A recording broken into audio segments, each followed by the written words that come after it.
The first headline struck like a hammer blow. David Miller exposed. Screens lit up everywhere with his face, not of pride but of shame.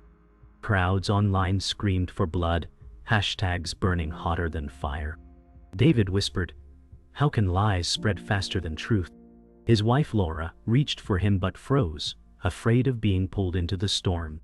His son, Michael, stared at the screen, silent, heart pounding, unable to defend him. Friends vanished overnight, doors slammed shut, sponsors cut ties in cold press releases.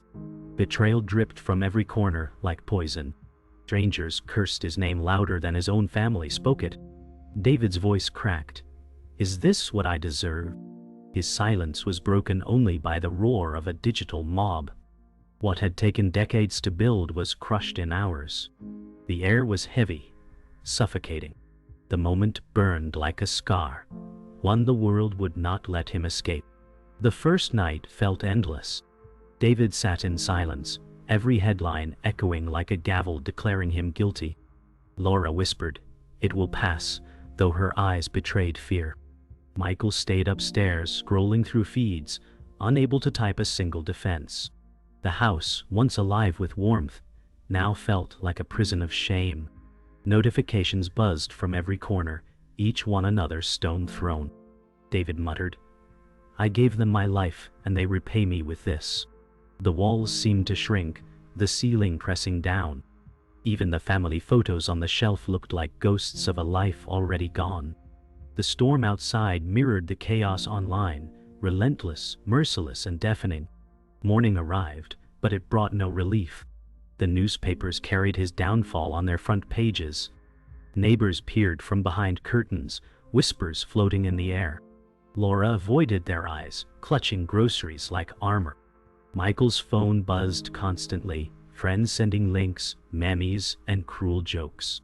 He shut it off, but the silence screamed louder. David stepped outside briefly, his shoulders hunched, only to retreat after hearing laughter across the street. "They'll never let me forget," he said bitterly. Inside, Laura tried to steady him, but her trembling hands betrayed her. Each breath felt heavy, each sound sharp. The world had decided his fate overnight. The online storm turned personal. Michael scrolled through classmates' posts mocking his father, and laughter and comment threads pierced deeper than shouts. He wanted to type to defend, but his hands froze above the keyboard. Upstairs, David heard faint chuckles from the street below and slammed the window shut, muttering curses. Laura whispered on the phone to her sister. "It's worse than we thought," her voice cracking. Every corner of the house hummed with tension, a silence so sharp it cut. David snapped, "Say something, Michael." But Michael remained mute, the weight of his silence heavier than all the noise outside. David stood in the living room, pacing like a man trapped in a cage. His voice cracked as he shouted, "I built everything for this family." Laura begged softly, "Please, calm down." But her words fell flat, drowned by the buzz of another headline flashing on the TV. Michael leaned against the stair rail, watching but saying nothing. His silence burned hotter than the mob's screams. David's eyes filled with tears as he pleaded, "You don't believe them, do you?" Laura turned away, lips trembling, unable to answer. The storm outside rattled the windows, but the real storm was inside. Silence louder than thunder. The storm outside softened, but inside, silence remained heavy.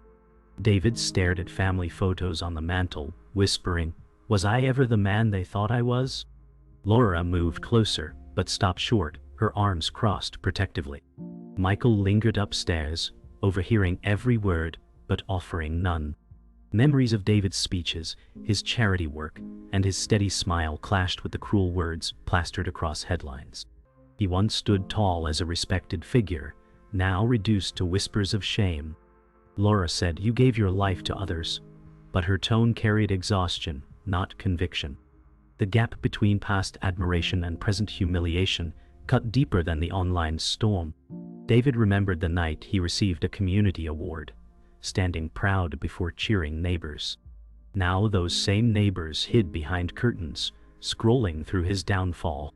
He muttered, They cheered when I rose. They cheer louder when I fall. Laura tried to remind him of his past kindness, her voice trembling. Michael, lying on his bed, scrolled through old pictures of his father smiling, juxtaposed against memes ridiculing him now. The man in those photos looked like a stranger.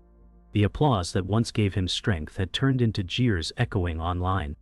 The fragility of his dignity was unbearable. Laura sat in the kitchen, clutching a steaming mug, staring into it as though answers could rise from the steam. "We built everything carefully," she whispered. David leaned against the wall, shoulders slumped, voice hoarse, and it crumbled overnight. Michael walked past them, avoiding eye contact, earbuds in but no music playing. His silence roared in David's chest louder than any insult online. The ticking clock grew unbearable, each second reminding them of the life slipping away. David's voice cracked as he asked, "Do you still believe in me?" Laura's trembling lips parted, but no words came. David retreated into his study, lined with shelves of books and framed certificates. Once symbols of achievement, now they mocked him. He traced his fingers along the glass of a framed diploma, murmuring, "This meant everything. Now, it means nothing." Laura entered quietly, her voice fragile. "They can't erase who you are." But David shook his head, eyes brimming. Outside the window, neighbors' voices drifted, discussing the scandal as if it were entertainment. Michael appeared at the doorway, eyes hollow, but said nothing. The silence was heavier than any judgment. Dinner was quiet, plates untouched. The clinking of cutlery was absent, replaced by the hum of distant voices outside. David tried to speak, his words stumbling. "We can survive this." Laura nodded weakly, eyes fixed on her plate. Michael looked at both of them, throat tight, but swallowed back words that might have offered strength. His silence was unbearable, as though it confirmed the world's verdict. David's fork slipped from his hand, the sound sharp in the still room. He whispered, "If my own son won't defend me, who will?" The words hung heavy, piercing deeper than 1,000 strangers' shouts. The phone never stopped ringing, each call another withdrawal of loyalty. Sponsors who once begged for David's face now cut him loose without hesitation. David muttered, "I gave them everything," but the silence after each call stung worse. Laura sat nearby, scrolling through messages from friends that ended in excuses.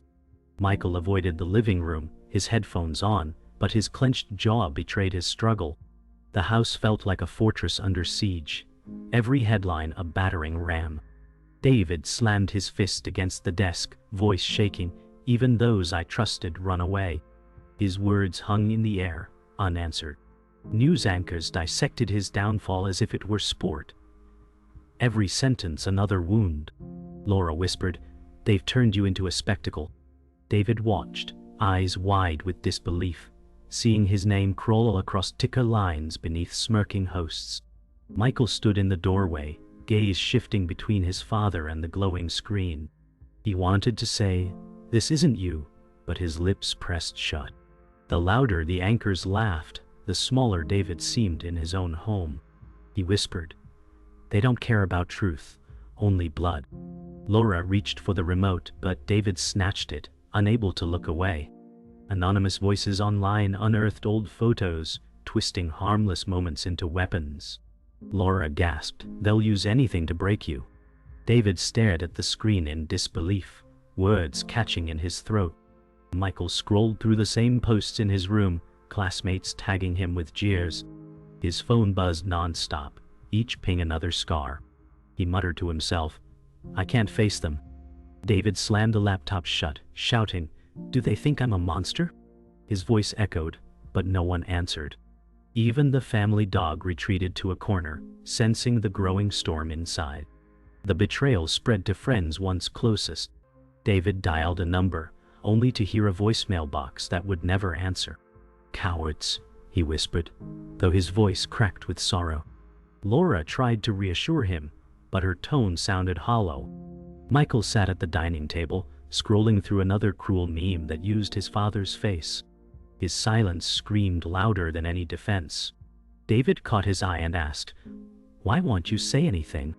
Michael looked down, shoulders tight, refusing words. That silence landed heavier than the mob's shouts outside.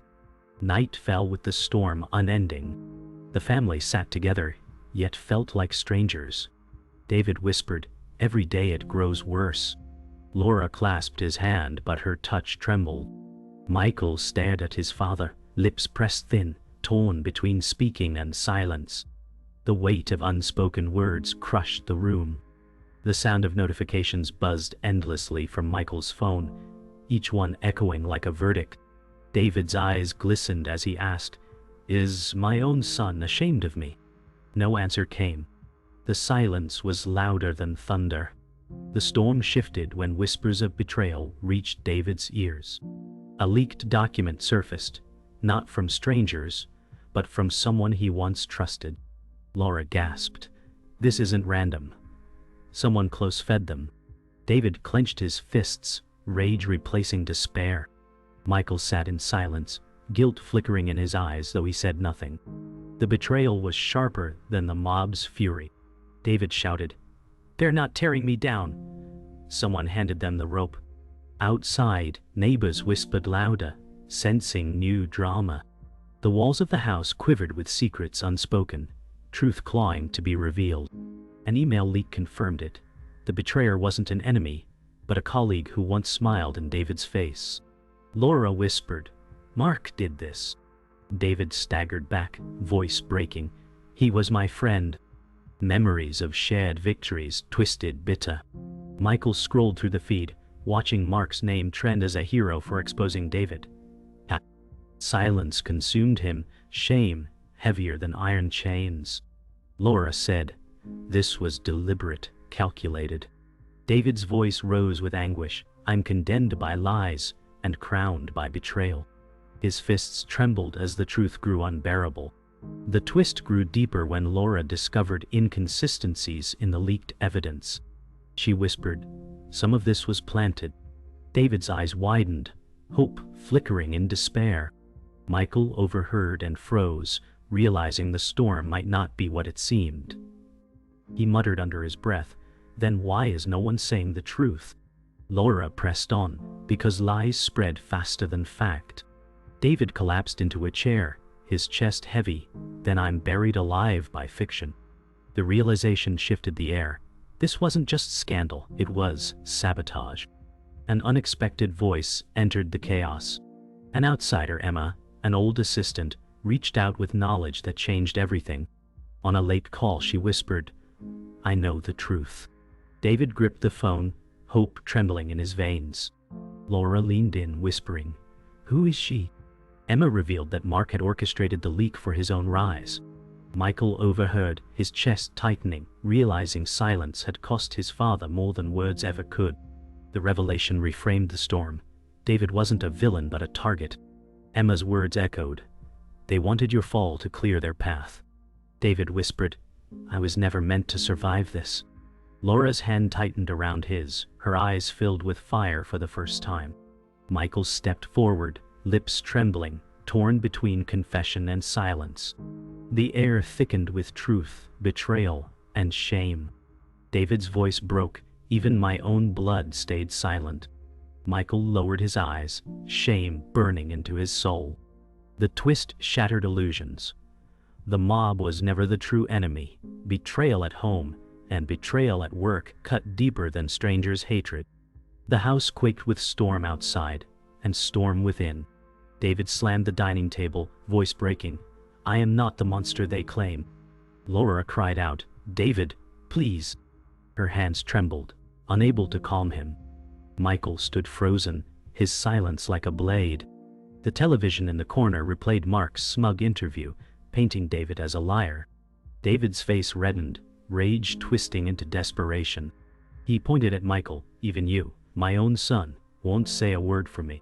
The silence that followed was unbearable, heavier than thunder, sharper than knives. The storm raged louder, wind rattling the windows as voices inside escalated. David's anger erupted into a raw scream, "They're killing me, and you let them."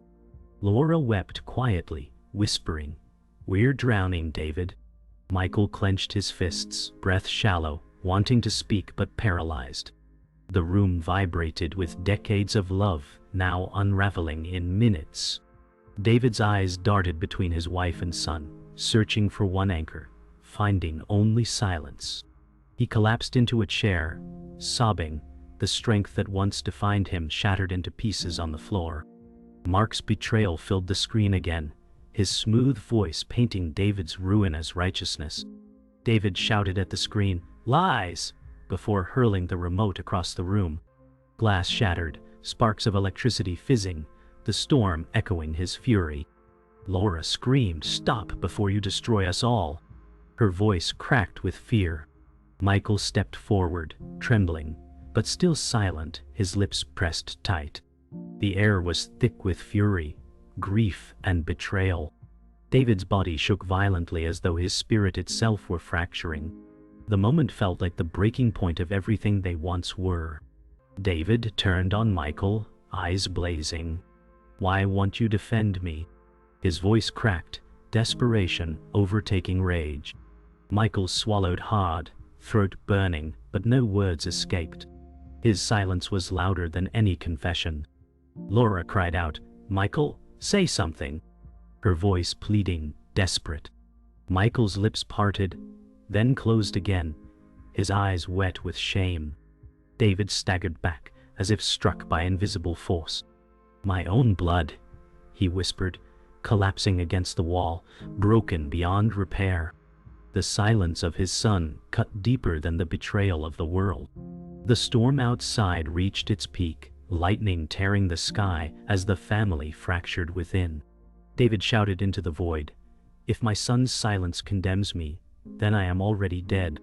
His words rang like a final bell.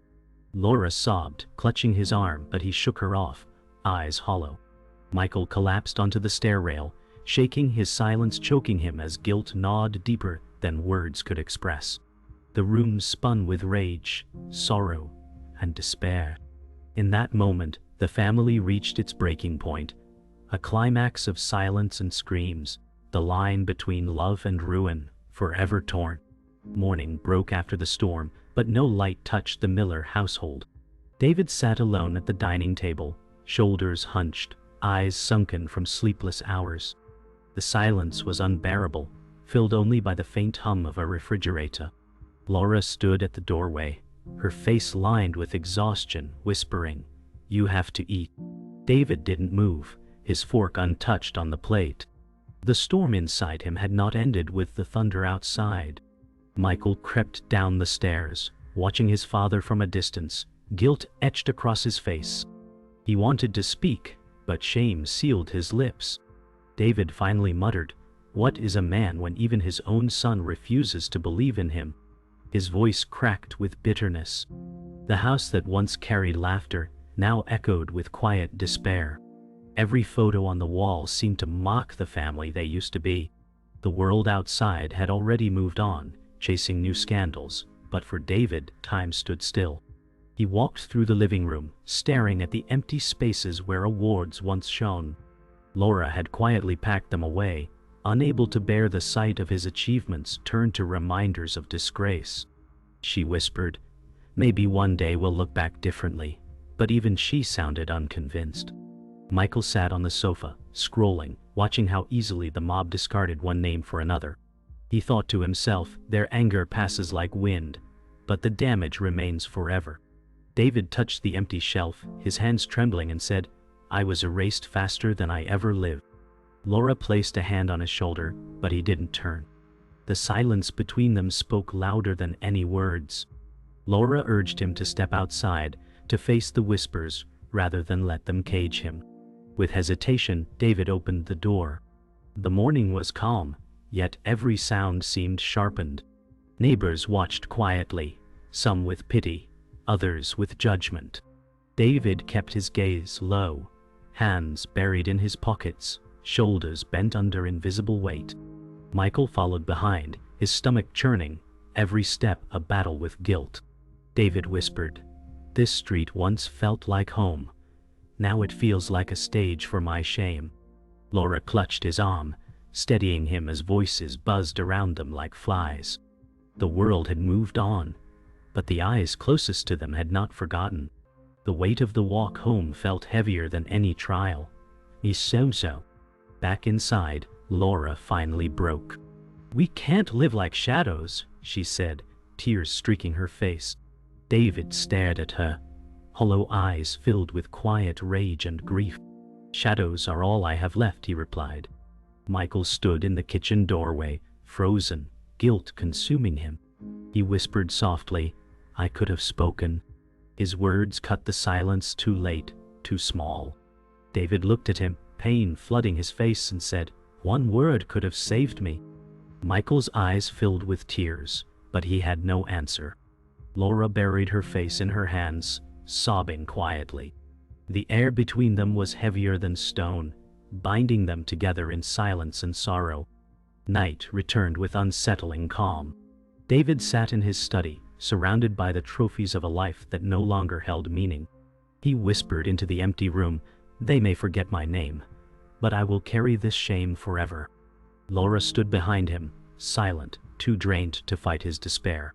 Michael lingered outside the door, tears running down his face as he leaned against the wall, realizing his silence had become his father's executioner.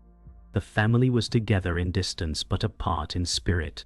David closed his eyes, letting the darkness swallow him, his voice a faint echo, "I am already gone." The storm outside was gone, but within these walls it would rage forever. The house was silent as night pressed against the windows. David sat in the living room, staring at the blank TV screen, its black reflection mirroring his hollow face. Laura entered quietly, her footsteps hesitant, whispering, "Maybe tomorrow will be kinder." But David didn't respond.